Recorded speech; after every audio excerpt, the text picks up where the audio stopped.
I know I've had a lot of comments come in and people will say, but Shawna, how are you coming up with more ideas? I'm stuck. I don't know how you keep coming up with ideas. So if you're feeling like that, just know that, and that is exactly how my last video ended. I am so sorry about that, guys. I did not even know until I started seeing people in the comments saying, oh my gosh, Shawna, your video cut out and you didn't get to tell us your 5 ways that you get ideas.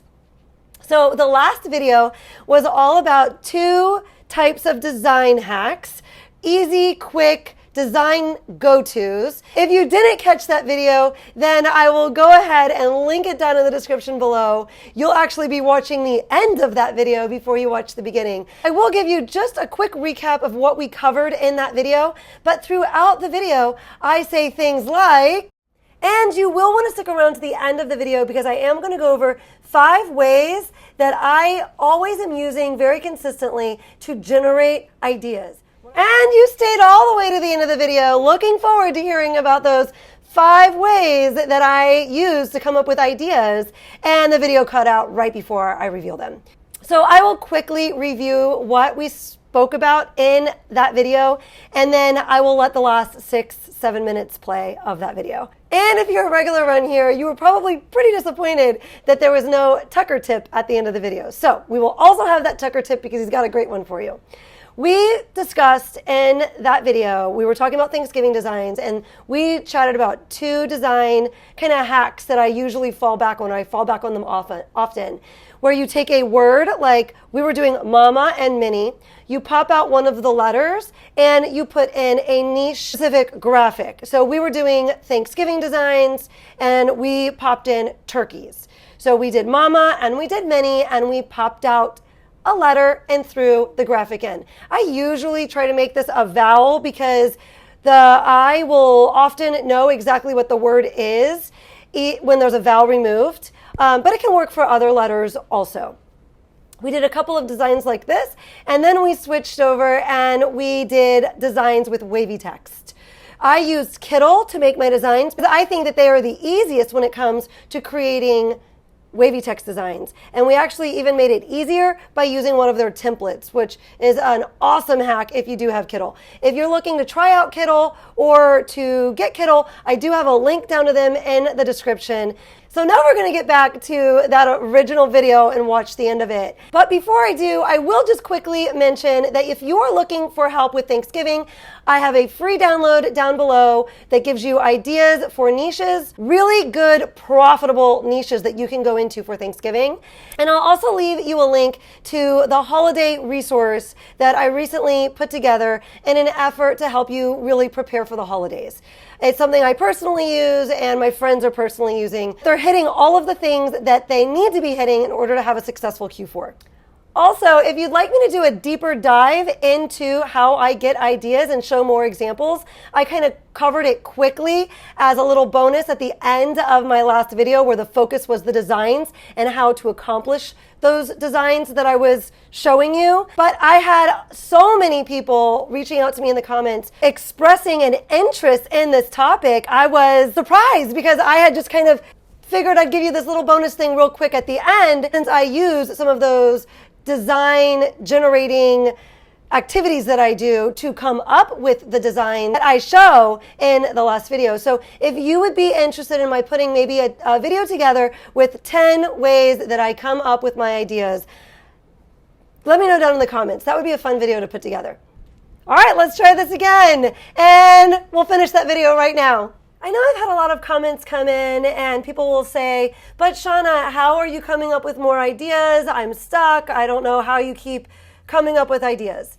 So if you're feeling like that, just know that. Just kidding. I'm sure I think I'm funnier than you think I am right now. All right, for real. We'll finish right now. I used to feel like that for months in the beginning. I felt like I just kept drawing blanks and was making really dumb, ridiculous stuff. And I just did it anyways. I definitely suggest to you to just do it anyways. Don't care if it's great or whether you think it's awesome. Do the design research like we did in the last video and apply it. Do your best to apply it. you're probably not going to do it well at first, and that's okay. You'll have to get through all of those kind of junk designs before you get to those better designs. But really, practice does make progress, and you will get better. And now I am so much better at coming up with designs. And sure, there's plenty of times I put dumb stuff in my shop, like they're not great ideas, but in the moment I was just, oh, I got this idea and I got that idea, and I'm just pumping them out. And some of them hit better than others. So 5 ways, I told you I'd tell you 5 ways that I come up with ideas. 1, we kind of already showed you during the design video, the last video when we were going over the design research. I use other niches for ideas. So we're working in the Thanksgiving niche, and specifically we're doing Mommy and Me and Thanksgiving. But I got tons of ideas just by looking at Mommy and Me shirts. And I was showing you with those other couple of ideas, like the wildflower one. Now I'm going to take that and I'm going to pumpkin it up. I love to do stuff like that. I looked at the mom niche and I saw football shirts going. And so I thought, okay, well, we'll do a Mommy and Me with a turkey football theme to it. So I'm constantly using other niches to bring into the niche I'm working in. When I first started doing designs where I was taking a letter out and popping something in, I noticed that element, that type of designing in another niche, and I was like, oh, I can make a design in the niche I'm working in by doing that. And then that just became, something that is at top of mind for me, that is something I'm going to try when I am doing my design. Second way that I am generating ideas that make it easier for me to come up with ideas, I go to ChatGPT, and I do have a video about how I use that. But ChatGPT, if you give it the right prompts, can actually give you a lot of fun ideas. I will link that video down below if you want to see how I do that. And 3, sometimes I find really good ideas on Creative Fabrica. So while I'm in there and I'm looking for the graphics I want, a lot of times text designs are popping up in that niche. And so I can't help myself. I go ahead and I read them. And so I came across Cutest Turkey in Town on Creative Fabrica. I didn't want to use the design that I saw. It was simple. I didn't want to use it. But I thought, oh, I wonder if I can come up with a matching mom phrase for that. And as I kind of kicked the idea around and was thinking about rhyming words, I came up with Most Thankful Mama around. And so a lot of times I'll come up with ideas based off something I saw in Creative Fabrica that got my creative juices flowing. 4, I Google puns. We didn't even do any of those in the designing that we did today, but you can always go and look up Thanksgiving puns or turkey puns or pumpkin puns, and I'm sure you could find a whole bunch of ideas. Well, I know you could find a whole bunch of ideas because I do that all the time, and then be able to make a Mommy and Me design from those puns. Funny sells. People love funny things. And then a lot of times you'll find something that is not a phrase that's already selling on Etsy, which gives you a little bit of an edge. So many new sellers just jump in and start making the same phrases that they're already seeing selling on Etsy. And yes, I think that you should do those phrases that are already selling, but don't stay there. Don't stay there. Take lots of other stabs at it too, because you really want to stand out. It is worth the chance.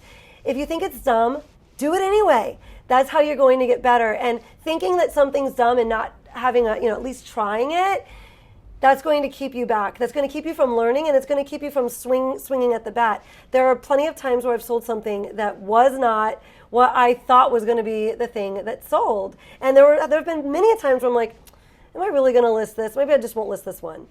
List it. You made it, list it. And number 5, of course, handy old Pinterest. I love Pinterest, I always have. And for doing my research for ideas, when I'm looking for ideas, Pinterest comes through all the time. I just go into Pinterest and I can look at clever, creative things people are posting in that niche, and I'm able to generate a bunch of ideas like that too. Let's keep preparing for Q4 and this video here, but not until after that tip from Tucker. Tucker, take it away.